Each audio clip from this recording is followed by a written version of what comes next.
This is third video of discovering Tut. No amount of legitimate force could move them, Carter wrote later, what was to be done. पूरी की पूरी ताकत लगाकर भी उसको move नहीं कर सकी। उचित ताकत यानी पूरी उन्होंने फोर्स लगा दी, जिस तरह से भी वो लगा सकते थे। किस काम में फोर्स लगा दी? किंग टूट की बॉडी को उस बॉटम से, उस कॉफिन के बॉटम से अलग करने के लिए उन्होंने पूरी फोर्स लगा दी, लेकिन वो कुछ नहीं कर सके। कार्टर रोट लेटर, इसके बाद कार्टर ने लिखा, what was to be done, अब क्या किया जाए। The sun can beat down like a hammer this far south in Egypt and Carter tried to use it to loosen the resin. The sun can beat down like a hammer, southern Egypt में जो सन heat होती थी वो एक hammer के समान काम करती थी, किसी भी चीज़ को हैमर के समान बीट कर देती थी। And Carter tried to use it to loosen the resin, और कार्टर ने इस सन हीट को, उस रीज़न को यानी उस सब्सटेंस को लूज़ करने के लिए यूज़ किया, ताकि उससे कॉफिन से टूट की बॉडी को अलग किया जा सके, बाहर निकाला जा सके। नथिंग बज मीन्स मूव और शिफ्टेड, अ स्लाइट मूवमेंट यानी बज नो चेंज, लेकिन उससे कोई भी परिवर्तन नहीं हुआ। Body as it is coffin में ही रही, चिपकी रही, वो जरा भी उसको हिला नहीं सकी। He reported with scientific detachment that the consolidated material had to be chiselled away. फिर उसने साइंटिफिक डिटैचमेंट के साथ, अटैचमेंट के साथ लिखा कि जो कॉन्सुलेटेड मटेरियल है उसको चिजल अवे, चिजल एक यंत्र होता है, देखिए जैसे कि आपको इस पिक्चर में शो किया गया है। इससे क्या किया जाता है, किसी भी चीज़ को काटा जा सकता है, जैसे छेनी हथौड़ा टाइप होता है, तो उससे भी उसके द्वारा। तो he reported with scientific detachment, उसने साइंटिफिक अटैचमेंट के साथ रिपोर्ट किया कि the consolidated material had to be chiselled away from beneath the limbs and trunk, कि जो मटेरियल है, जो चिपका हुआ मटेरियल है, उसको अलग करने, उसको हमें किसके द्वारा, चिजल से उसको अलग करना पड़ेगा। फ्रॉम बीनीथ द लिम्स के नीचे से, और ट्रंक उसके धड़ के नीचे से अलग करना पड़ेगा। Before it was possible to raise the king's remains, otherwise king's के रिमेन्स को उठाना पॉसिबल नहीं है, यानी टूट की बॉडी को उठाना पॉसिबल नहीं है। इसके लिए हमें चिजल से काट कर उसको अलग करना पड़ेगा। In Tut's time, the royal were fabulously wealthy, and they thought or hoped they could take their riches with them. Tut's के टाइम में, किंग टुट के टाइम में जो राजशाही लोग होते थे वो आश्चर्यजनक रूप से, फेबुलसली माने सरप्राइजिंगली, बहुत ज़्यादा वेल्दी होते थे, बहुत ज़्यादा उनके पास धन संपत्ति होती थी, और यह मानते थे, यह उम्मीद करते थे कि they could take their riches with them, कि वो इस संसार की, इस जन की धन संपत्ति को अपने साथ नेक्स्ट जीवन में ले जा सकते हैं। देखिए किस तरह से उनके पास धन संपत्ति थी। जो ये बैठे हुए हैं राजा वगैरह, तो देखो उन्होंने कितना ज्वेलरी वगैरह, गोल्ड वगैरह पहना हुआ है। In his defence Carter really had little choice, अपनी डिफेंस में, क्योंकि कार्टर ने डेड टूट की बॉडी को पार्ट करके अलग कर दिया था, तो उसने अपनी डिफेंस में, उसके पास कुछ भी कहने के लिए नहीं था। तो उसने क्या कहा, if he had not cut the mummy free, कि अगर वो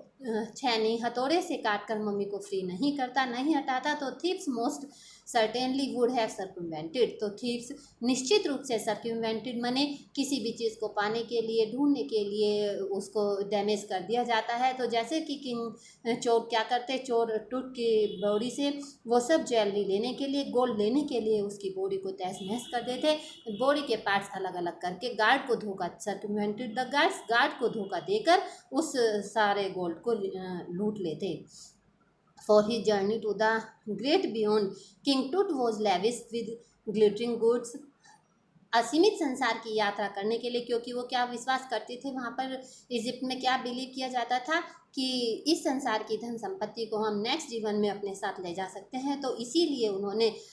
आगे की यात्रा को पूरा करने के लिए किंग टूट के साथ बहुत सारे सामान रखे, ग्लिटरिंग गुड्स, प्रीसियस कॉलर्स रखे, इनलेड ब्रासलेट्स, इनलेट यानी जड़ाऊ, जिसके सरफेस बहुत ज़्यादा डेकोरेटिव होता है, ऐसे ब्रासलेट्स रखे, रिंग्स रखी, एमुलेट्स क्या होता है, ऑर्नामेंट्स और स्मॉल पीसेज ऑफ ज्वेलरी, एक छोटा सा ज्वेलरी का पीसेज होता है। Thought to give protection against evil, जिससे ये माना जाता है कि ये इविल के अगेंस्ट हमें प्रोटेक्शन देंगे। देखो बेटे, जैसे ताबीज़ होता है, इस पिक्चर में आपको शो किया गया है, ताबीज़ होता है, तो वो सब किंग टूट की बॉडी के साथ उन्होंने रखे। टू सेपरेट टट फ्रॉम हिज एडोर्नमेंट्स, टट को एडोर्नमेंट्स मीन्स ऑर्नामेंट्स, जो ज्वेलरी उसने पहनी हुई थी उससे अलग करने के लिए कार्टर के मैंस व्यक्तियों ने रिमूव द ममीज हेड, पहले मम्मी का सिर अलग किया, and severed every nearly every major joint, और फिर काट कर सीवर्ड मैंने काट कर उसके फिर उसके सारे मेजर जॉइंट काट दिए, यानी जहाँ पर उसने जो जो ज्वेलरी पहनी हुई थी उसको निकालने के लिए सारे मेजर जॉइंट उसके काट कर अलग कर दिए। वंस दे हैड फिनिश, जब उनका काम पूरा हो गया, they reassemble the remains on a layer of sand in a wooden box, उन्होंने एक वुडन बॉक्स में उसके टूट के सारे जो रिमेन्स पार्ट थे उसको एक सैंड की लेयर पर रख दिया, एंड विद पैडिंग, और गद्दी के साथ उसको सहारा दिया, and that concealed means hide the damage, जिससे कि वो सारी डैमेज छिप गई, जो उन्होंने टट की बॉडी के साथ किया था वो सब छिप गया। एंड द बेड वेयर टट नाउ रेस्ट, और एक उसका एक ऐसा बेड तैयार कर दिया जहाँ पर की टट आज किंग टूट रेस्ट कर रहे हैं। आर्कोलॉजी है चेंज सब्सटेंटली इन द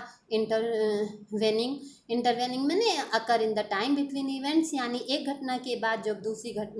जो समय होता है, तो उस समय से आज तक के समय में कितनी घटनाएं घटी होंगी, तो उस बीच आर्कोलॉजी बहुत ज़्यादा चेंज हो गई, डिकेड्स, क्योंकि इतने दशक उसके बाद बीत गए, और अब focusing less on treasure and more on the fascinating details of life, अब ट्रेजर यानी धन संपत्ति पर बहुत कम ध्यान दिया जाने लगा है, इसकी अपेक्षा ध्यान ज़्यादा किसकी तरफ ध्यान दिया जाने लगा है, मिस्ट्रीज ऑफ डेथ, जीवन और मृत्यु से जुड़े रहस्यों को उजागर करने की तरफ ज़्यादा ध्यान दिया जाने लगा। It also uses more sophisticated tools including medical technology, और मेडिकल टेक्नोलॉजी में और भी ज़्यादा सोफिस्टिकेटेड टूल्स यूज़ किए जाने लगे। इन 1968 more than 40 years after कार्टर्स discovery, quarter की डिस्कवरी के बाद, यानी कार्टर ने जब टूट की टॉम को खोज किया था 1922 में, उससे लगभग 40 सालों के से भी बाद की बात है कि 1968 में एन एनाटॉमी प्रोफेसर, एक एनाटॉमी प्रोफेसर ने ममी एक्सरेड द ममी का एक्सरे किया, and revealed a startling fact, और उससे एक स्टार्टलिंग माने अनएक्सपेक्टेड सरप्राइजिंग फैक्ट सामने आया। Beneath the resin the cakes his chest his breast bone and front ribs are missing, कि उस रिजाइन के नीचे से, जिसके द्वारा उसकी चेस्ट को चिपकाया गया था, किंग टूट की ब्रेस्ट बोन और फ्रंट रिब्स भी मिसिंग थी। Today diagnostic imaging can be done with computer tomography, आज डायग्नोस्टिक इमेजन जो होता है वो किसके द्वारा किया जाता है, कंप्यूटर टोमोग्राफी, यानी CT scan means computer tomography के द्वारा किया जाता है, और CT by which hundreds of X rays in cross section are put together, एक सिटी स्कैन जिसमें कि सैकड़ों की संख्या में जो एक्सरे की जो रेज होती हैं वो ब्रेड की स्लाइस के समान 3 डायमेंशनल वर्चुअल बॉडी का निर्माण करने के लिए एक साथ डाली जाती हैं। देखो जैसे इस ब्रेड में स्लाइस हैं, इसी तरह से इस कंप्यूटर टोमोग्राफी में भी जो बॉडी होती है उसका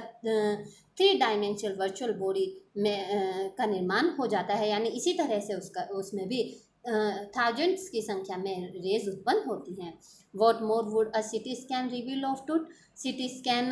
दैन द एक्सरे की अपेक्षा सिटी स्कैन के द्वारा उसके बारे में कौन सी बात नहीं जानी जा सकती थी, and could it answer 2 of the biggest question still lingering about it, क्या इसके द्वारा उन दोनों क्वेश्चन का जो कि आज भी टूट के संबंध में जाने उठ रहे हैं उनके द्वारा उसका आंसर दिया गया। वो 2 क्वेश्चन क्या हैं, हाउ डिड ही डाई, टूट की मृत्यु कैसे हुई, and how old was he at the time of his death, और अपनी मृत्यु के समय वो कितने ईयर्स का था।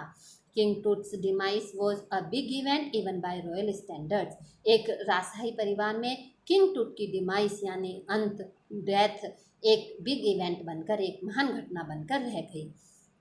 ही was the last of his family line, वो अपने परिवार का अंतिम व्यक्ति था, and his funeral was the death rattle of a dynasty, और उसका जो अंतिम संस्कार था death rattle means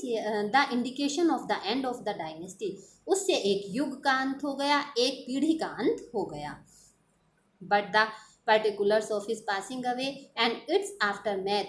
are unclear, लेकिन जो पर्टिकुलर्स थे, जो बातें थी उनकी मृत्यु से जुड़ी हुई, वो आज भी क्या हैं, अनक्लियर हैं, उनके बारे में आज भी किसी को कुछ नहीं पता। अमेनहोटेप थर्ड, टुट्स फादर और grandfather was a powerful pharaoh who ruled for almost 4 decades at the height of the 18th dynasty golden age. Amenhotep third, जो शायद टुट के फादर थे या ग्रैंडफादर थे, वो एक पावरफुल फेरो थे who ruled for almost 4 decades at the height of 18th dynasty golden age, जिन्होंने कि 18वीं शताब्दी के स्वर्ण युग में, वो एक स्वर्ण युग माना जाता था 18th सेंचुरी का, उसमें 40 दशकों तक शासन किया। 4 decades मीन्स 40 दशकों तक शासन किया। So the students, the rest part of this chapter will be taken in the last and the fourth video. Okay, thank you.